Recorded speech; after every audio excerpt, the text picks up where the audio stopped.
శీతాకాలంలో మాత్రమే లభించే సీతాఫలం చాలా ఆరోగ్యకరమైన పండు. సీతాఫలం తింటే దీంట్లో విటమిన్ ఏ ఉంటుంది, విటమిన్ B3 నియాసిన్ అనేది ఉంటుంది, విటమిన్ B6 పైరిడాక్సిన్ ఉంటుంది, విటమిన్ సి ఉంటుంది. ఇవన్నీ కూడా దీంట్లో ఖనిజ లవణాలు, విటమిన్లు ఉన్నాయి. సీతాఫలంలో ఔషధ గుణాలు కూడా ఉన్నాయి. ఆరోగ్య ప్రయోజనాలను మనం పరిశీలిస్తే చర్మ సౌందర్యాన్ని కాపాడుతుంది. ఇవి తింటే చర్మం కాంతివంతంగా నిగనిగలాడుతూ మెరిసిపోతూ, పెళ్లి కాని యువతి యువకులు సీతాఫలం తింటే వాళ్ళు అందంగా తయారవుతారు.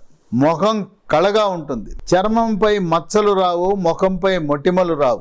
ఒంటి మీద గుల్లలు, పొక్కులు, చెగ్గడ్డలు, గజ్జి, తామర కూడా రాకుండా నివారిస్తుంది. వృద్ధాప్యంలో వచ్చే ముఖం మీద ముడతలు, చర్మంపై ముడతలు రాకుండా కాపాడే గుణం ఉంది.